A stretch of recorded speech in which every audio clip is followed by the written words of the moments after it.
For God, he says, that is impossible. He says, God, but it is possible. But we people say, God, we know it is impossible with you, Lord, but it is not possible.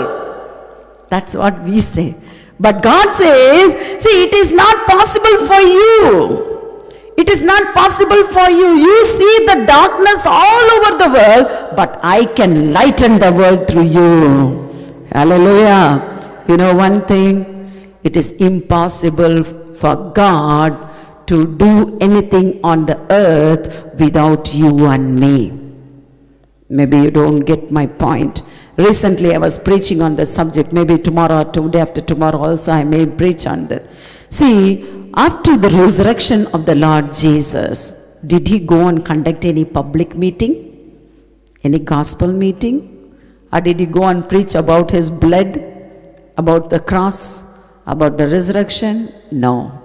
Very secretly he met only the disciples, and the Bible is very clear. He expounded about himself that was written in the Old Testament. Jesus did not preach the New Testament gospel anywhere for your information. You can search the Bible. You know why? After the resurrection, his body was not the human body. It was the transformed and resurrected body after the death that should inherit heaven, not earth. You know who can preach the gospel? Only the person who has the blood and flesh, who is in the human form and whose feet is on the ground. Only those people can preach the gospel.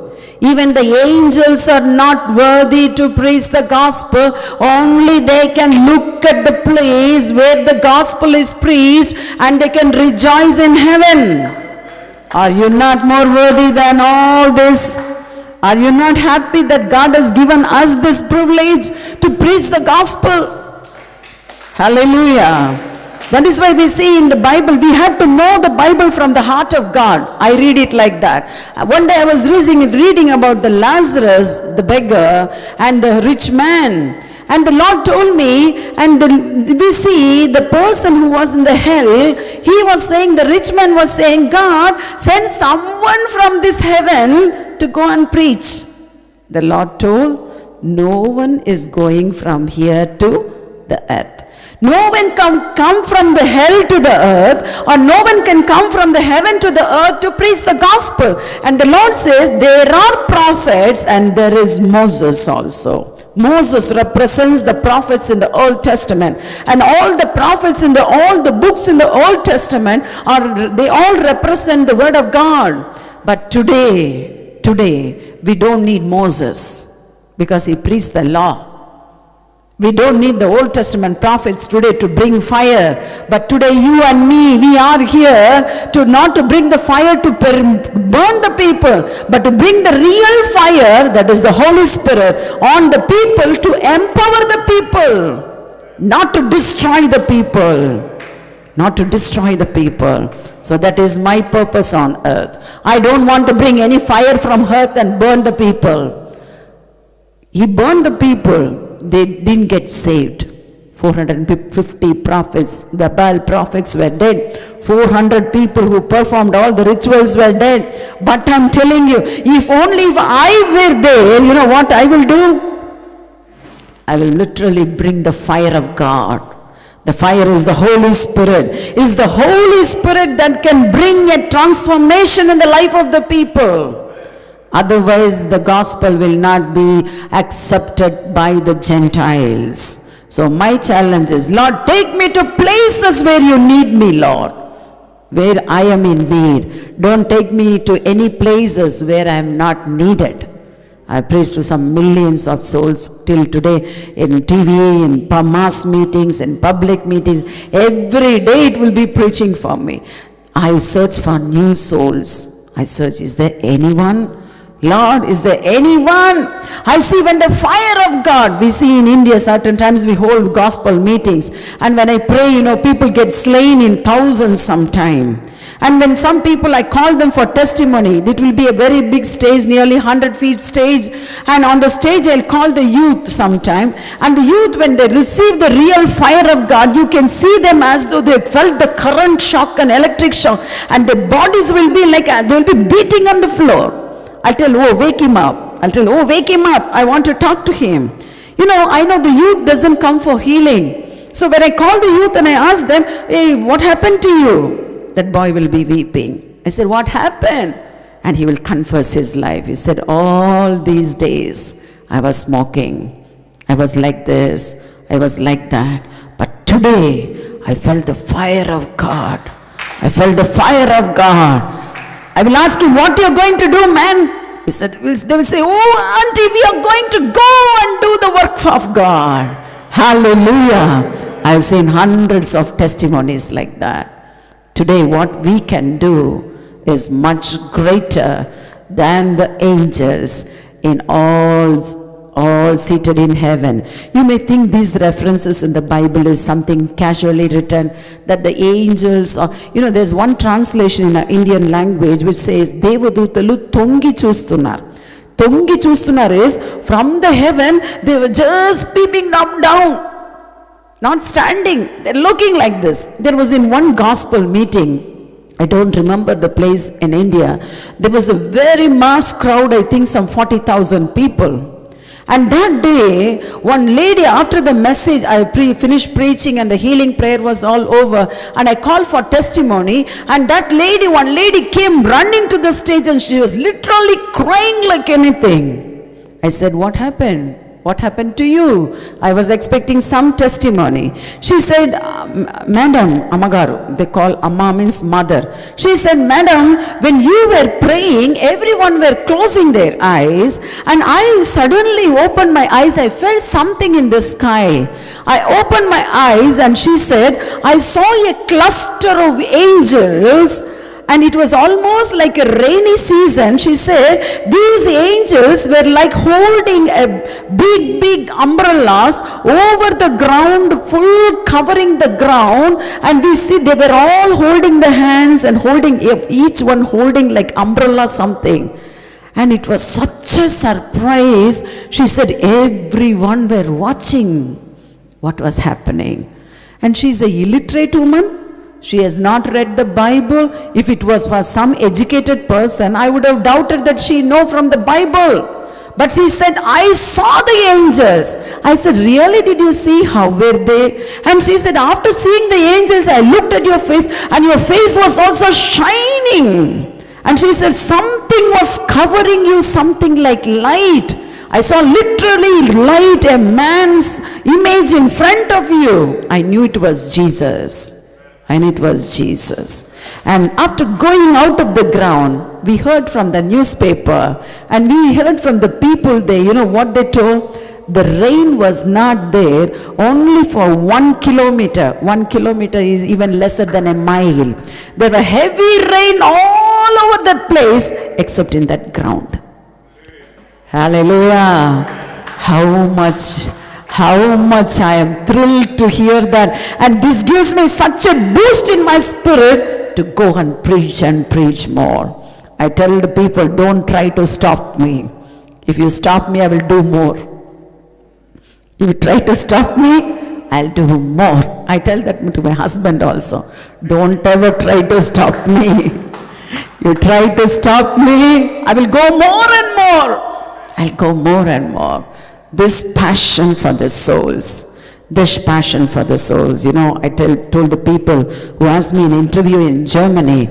There were all the Tamil churches. And there was an interview. They asked me, sister, being a woman from India, how are you able to operate in the Spirit? How are you able to perform all these miracles? How many days you fasted? I told them only one thing. I never asked God for any gifts of the Holy Spirit. When the Lord anointed me in the year 91 with His Holy Spirit, almost 25 years now, I said that my only thirst was to just grow in the Lord. But when I committed myself totally to the ministry, First day I saw a woman coming running and saying, "Sister, I heard your testimony, sister. How much pain you went through all your pregnancies. You lost 3 children and now you have children. I don't have child. Please lay your hand and pray for me." I was so afraid. I was so afraid. I went home that day and said, "Lord, I didn't come to a preaching ministry. I just came to share my testimony. And this lady is asking for a child." I told Lord, if I'm going to lay my hand on someone, Lord, they should receive something from me.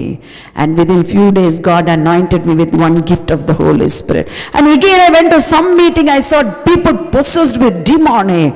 I know what it is to be possessed with demonic because I've gone through witchcraft and being mad on the day of my marriage, day 1. I became totally depressed, and almost for 40 days I was almost bound. I run in the streets. I know what is to be possessed. So that, seeing the demonic, I had so much of passion for them. I told God one day, "Lord, there should not be one demonic spirit that can stand before me. You have to anoint me so much that I will drive out all these demons from India." Hallelujah. I have seen, I don't know how much you have seen. I have seen the principalities. I have seen big, I can't name them all in India. India is a country where there are thousands and thousands gods and goddesses. Almost they say more than 30,000 gods and goddesses in India. I'm not blaming any gods, but I'm saying only one thing. The people should see the Savior. I'm not against any gods there, but I've seen how people are oppressed. I've been to North India, a place called Chandigarh. When I was in Chandigarh, it's the capital for 2 states in Assam and another state. But when I was in Chandigarh, when I looked at the people on their faces, my heart was so much broken to see a small crowd in an arena. They came almost 200 or 300. They said, "Madam, you will not get crowd in this area." I said, "It is possible with God." And they were all dancing, balle, balle, balle, balle, a kind of dance with beating the drums. When they finished all that, I was just praying. I was thinking they were worshipping for 1 hour, Lord. What am I going to preach? They were all with very good personality, all Punjabi people and Rajasthani people. And looking at them, I was like a small person in front of them. Only thing I knew is I just took the mic. When the mic was given, I closed my eyes and said, "Jesus." That's all. Just the word brought the anointing. And there was a woman possessed. She just ran from that arena. That arena is not for preaching. That was for, no, they fight. This is wrestling ground. She fell over the barricades, and it was a big stage. I was standing in this end, and that lady came from that side. And really, if I had to explain, if she would have come and dashed on me, I would have become like a paper. She was such a stout and height lady. And when I looked at her, and this pastor was translating my English message to their language, he was saying, "Madam ji, ataiye. Oh, come on, come this side. She's going to come and dash on you." I said, "No, I will not move from here." Quickly, I looked at her and said, "You stand there in Jesus' name." Like statue, she was standing like this. People were all looking at her. They said, "What is this? What is this?" And still, whatever the Lord inspired me, I started to. I told her, "Sit there." Like that, she was like a bull, bush, bush, sound was coming. I told, "Sit there." And she slowly sat down. I said, "Till I finish my message, you are not moving from there." She just sat there. And something, she opened her mouth. I said, "Shut your mouth." Her mouth was like as though they put some glue in her mouth. She was sitting like this and looking at people. Like a statue she was sitting. And I finished my message. And now I said, "Now you get up and come to me." She came near me. I was just standing far. I said, "Don't come and touch me. Stand far." And from there I binded that spirit to leave her. Immediately she started vomiting and convulsing. And I told, "Not on the stage, go down." She went down, and there was that water barricades. She vomited, her stomach became flat. That night itself she got deliverance from her issue of blood. Immediately she testified. You know what happened the next day? They told me people are not going to come here, not more than 200 or 300. The next day, the whole arena was packed with people. The people who came to the circus there that was going on, these people went around the city and said, come and see. And it was so much, and the ground people, they gave us time only till 9 o'clock in the night.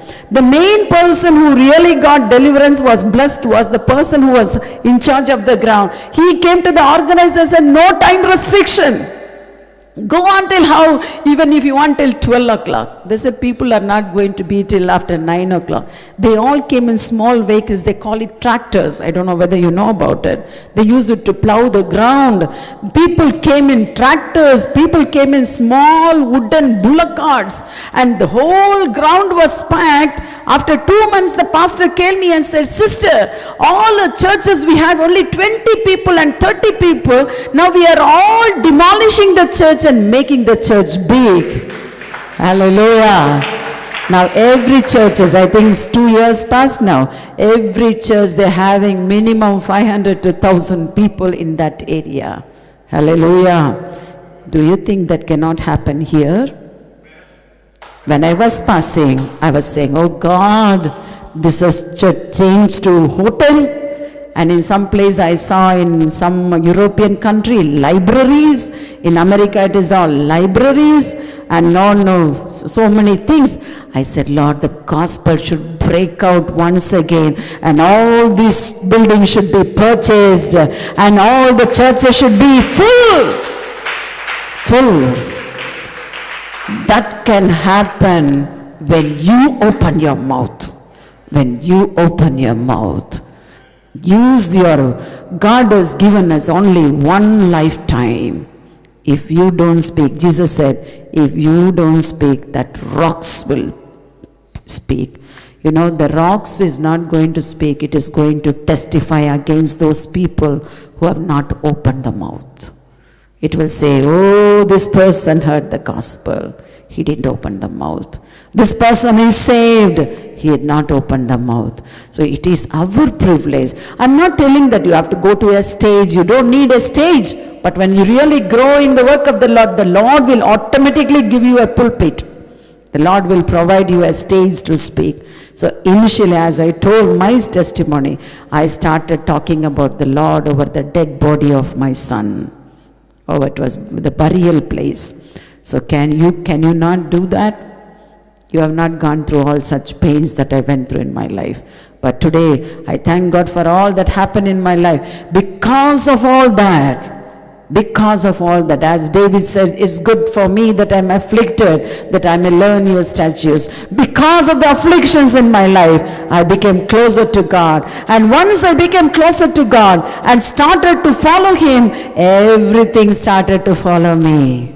All the blessings started to follow me. All the people started to follow me. Those who accused me started to follow me. Today God has lifted me so high, and those people are not even ready to come near me and talk to me. God will do the same thing to you also. Maybe you came with some personal problem, some small issues. You may think, why it is in my life, Lord? It's nothing. It's not to break you. It's to mold you. It's to build your faith.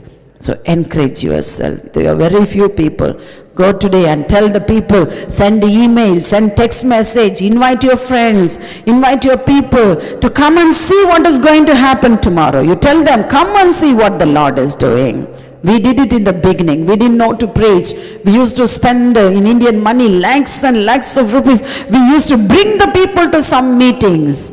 And you know, myself, my husband, we used to stay in the ground with little kids. We used to stay in the ground till 1 o'clock in the night, 2 o'clock in the night, doing the work, cooking for the servants of God, taking care of them. And we were just doing all this. Maybe God saw that. So now, afterwards, God started to use us in the ministry, and we started to go together to so many places. And we really saw literally wherever there were darkness, the light started to come. I was in USA in the month of September and October. There I learned another lesson. I was in a place called Columbus, in a city called Ohio in US. And that day, I didn't have any meeting. So the brother who invited me, he said, "Sister, there's a small house gathering in an American pastor's house. They just shifted the house. Do you want to come and share the word of God? There are only 20 people. I said, "Okay, anyhow, I'm free." And as I got down, my mind was so much occupied thinking, "Oh, this is a pastor's house." I expected something great. Now, as soon as I went and got down from the car, the pastor came to welcome me. He said, shook his hand, and as we were walking, and there was a lady with just a t-shirt and a night pajama pant. And I went near her. The first thing I smelled on her was cigarette and all wine or everything. I had to hold my breath because I really don't get used to it. I really get headache. Even if somebody is smoking in the bus, my father will stop the bus and get down from the bus just for my sake. So I was thinking, I said, "This is pastor's wife?" The pastor said, "Yes." And after we went inside the house, and there was a small celebration, and I thought the pastor's house, they asked, "Sister, are you going to eat now?" I said, "I don't eat anything before I finish my message." Then I saw on the table were all different colors of color bottles. You know what it is. And my heart was so much grieved. I went and sat in the sofa. I started condemning. I started telling her, "What pastor is he? And what is this lady? She has smoken. See, all are like this." And when I was talking like this, when I was saying all this in my spirit, suddenly the Holy Spirit spoke to me. He said, "Stop condemning. Stop condemning. I brought you here to change them. Your presence will bring a change in their life."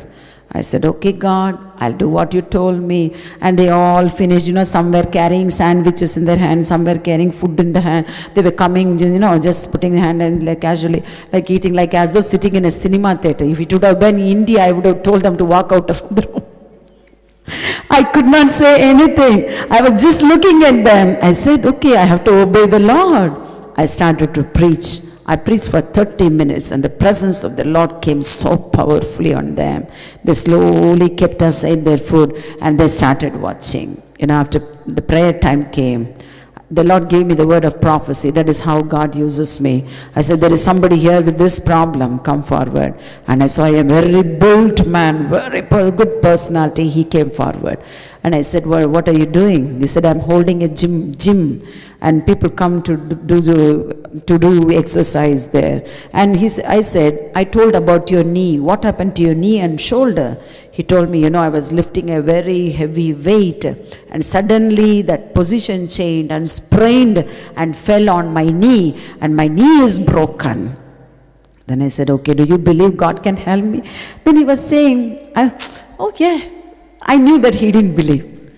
But I have to be very, very careful about not losing my faith. I said, "Okay, God can heal you." I just laid my hand on him. Just he fell on the chair. And the next I said, "Somebody is having a problem in your uterine. That is your uterus part. And you've been gone through something." The next person who came forward was that pastor's wife. She was drunk. She has taken cigarette. She came and stood before me. I had to hold my breath. God told me, "Lay your hand on her." I just laid my hand. She was slain on that chair. And as she was slain, I watched her face. From her eyes, the tears were rolling. I said, "I don't know what God is doing." I finished it quickly. I didn't want to stay there. I said, "I'll go home and eat. I don't want anything." I just took the car and went. And the next day, I was preaching in an Indian community church. There were some 150, 200 people. And that day when I went inside, the organizer came and told me, "Sister, did you watch something?" I said, "What?" He said, "Look at that last row.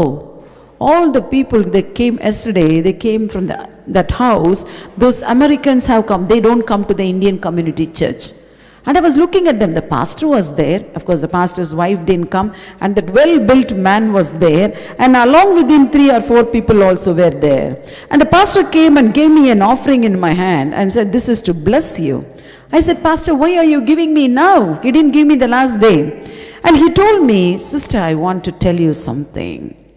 I told him, tell me. And he said, my wife, she lost faith on the Lord totally. He said, she was a real faithful woman, but something happened to her physically. They had to remove her uterus, and she went for a uterine cancer. And it's very recently she went for operation. To forget the pain, they had to operate so many organs in her body. And he said, to forget the pain, she started to drink. And to forget the smell of the drink, she started to smoke. And she became a continuous smoker, and she takes even medications. She sleeps at 12 o'clock and 1 o'clock in the day. Then he told me, that night, yesterday you prayed and you went back, and that person, the gymnast, the person who's having a gymnasium, he got a new kneecap. And he said, he's saved. He's saved. He told the pastor, Pastor, I'm going to take baptism. The next thing he said, he told, do you know about my wife? She had this uterine cancer, and we removed some of the organs. Early morning, 4 o'clock, the wife woke up the pastor, honey, get up. Then he was so afraid, she got some other complication. And when she opened the eye, when he said, what happened? Yeah, he was asking his wife to search for some problem. She said, something was happening. When sister laid the hand, I felt something, vibration in my body. Today morning I felt something, and I walked to the washroom, and when I came back, I found that the organs that was operated are growing back in my body. The organs in her body started to grow. And she said, how good is my Lord? How good is my Lord? I started smoking. I started drinking. Tell sister, I'm not able to move. Tell that servant of God. We really insulted her when she came to the house. Purposefully they kept the drink. Purposefully they did all this.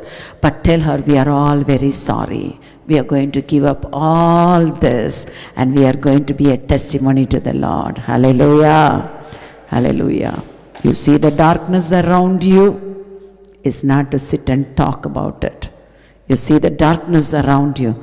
Remember one thing, when you are lightened, your work is to go and lighten others around the world. Hallelujah. Make a difference in the people who is next to you. Make a difference in the people who are coming to you. Just don't get away from those people. In India, people will come and tell me, sister, pray that God should give us a house where the Christians are living. We are just living in the people all around us, sister. They're all idol worshippers. I say, oh, praise the Lord, hallelujah. They ask me, sister, why are you saying that? I tell them, God has placed you there with a purpose. With a purpose. I said, before you open your mouth, start praying for these people. Before I came to London, I have prayed for 3 years. I'm really telling you, I prayed for 3 years. Every time it was a hindrance. First time I got the Schengen visa, we were supposed to come from Paris into London. Something happened between this pastor and that Paris pastor. My husband told him, we are not going. Last year, I was supposed to come, and Sweta invited me, and Brother Jairaj also told, everything was okay, but the person, I trusted in some man and gave him money, 30,000 Indian currency. He just said, tomorrow you're getting. I didn't know the procedures and everything. Blindly believed in him, he ran away with the money. I was angry for 6 months, I was so angry. But very recently, I went to US and came, and something happened in my spiritual life. The Lord increased my anointing. He took me to a supernatural experience. Almost I was caught up in Chicago for 3 hours with the Lord, just with paste and brush in my hand for 3 hours. I was not able to move. And I started to speak in tongues. I started to sing in tongues. And the Lord told me, I am taking you to another realm of spiritual life. You are already anointed. But this level is supernatural level. What you spoke in tongues is, I'm going to take you all around the world to break the principalities, to break the high forces of authority, because that key I am giving in your hand. Hallelujah. This time, I just applied for a visa. I didn't take anyone to do my work. I myself did every work. And people were telling, for the visa office, you have to do that, this, I just went with 3 papers. Brother, know that. I just went with 3 papers. And they asked me, oh madam, the people sitting next to me, they all had big file with all their IT returns and that and this and all that. She asked me, she told, you won't get it, you don't have your IT returns. I said, I know I will get it. And I went to the interview, that person looked at me and asked, madam, you have only this much? I said, yes, I have only this much. He asked, why are you going? I'm going for preaching. He said, okay. Then he said, you have any other thing to give? Your bank account is very low. I said, doesn't matter. I just gave the paper. They were all waiting for so many days. The 3rd day I got my visa.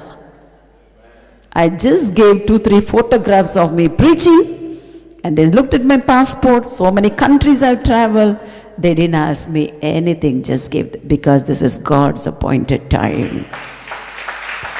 If I would have come 2 years back, or last year, that would have been like usual preaching and going. But I'm seeing everywhere that when they told in Dublin was the first place I preached on 13th and 12th, they told me, till now, this church is not open to any Indian preacher. And all the church leaders and elders, they came to welcome me in the house when I landed there. And that sister is saying, I am in this church for 17 years. She mentioned some of the preachers from India. She said, even when these preachers came, and even when he came to church, they all come and even see the preacher. They charged 1,000 euros for 2 hours. That's one of the biggest church. You can go and see in the website. They call it the Exchange. Dublin Trinity Church, the Exchange. One of the biggest church. And you know what they said? We want you to come and preach in this church. We are going to open the church. And they didn't conduct meeting for their people. It was an open for all the community. And when I saw nearly 300 people, the church was shocked. And these people were so dignified. When I called for the altar call to receive the anointing, at least more than 100 people came. And I got a mail day before yesterday saying, sister, this has never happened in this 100 years. God has brought you with a purpose. Everyone received the anointing. Everyone received healing. The first person to receive the healing was the pastor's wife. Almost 90 years old. He had been a pilot to the Libya leader Gaddafi. He purchased the Exchange. In the British time, it was the Exchange.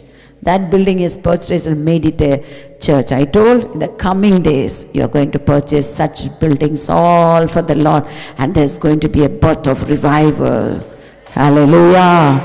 That should happen in this country. I tell you, it's not this kingdom you're going to see. You are going to see the kingdom of God come in this land, in England. And this land is going to again spread the gospel. You people are going to go around the world. You are going to go around the world. And when you open your mouth, you will talk about God. You cannot stop doing that. You cannot stop doing that. God is going to use you. I'm not going to be here in London for more than another 1 week. I think next week by this time I will be in India. Once I go there, I'm a very busy person. But God brought me here to start a fire. To light a bomb. I'm not telling you crackers. To light a bomb. This is going to spread. I'm prophesizing today. This is going to spread all over the world. This is going to spread. Whether you do it or not, I am going to do it. I am going to do it. Really, the enemy is so mad. So mad. I could see the resistance from yesterday night. That has never happened in my life. Suddenly something happened. My visions all went blur yesterday. My BP went up very high. I knew something was happening. These people were talking. I said, just leave me alone. I was not at all afraid.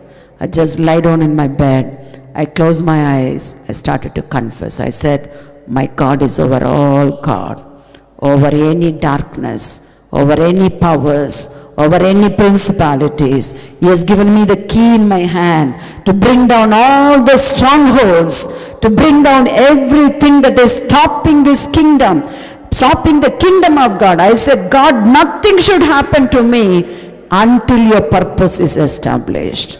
I told the devil, you cannot. I was not even afraid for even a second. I said, you cannot make me afraid. I'm not going to be afraid. I'm not going to lose my vision. I'm not going to lose my life now. Till I finish the work, till the time God has set for me, any demonic cannot do anything. I am going to preach from tomorrow. Tomorrow also, day after tomorrow also, I am going to preach. I am going to take a challenge. Take a challenge in your life. If you cannot preach, at least take the people where you can make them listen, where they can get healed. Say something to your friends. Say, God will heal you. Come, man. God will anoint you. Come. God will do something for you. Come. Bring the people to the presence of God. And where the presence of the Lord is, there is deliverance. Hallelujah. Hallelujah. Shall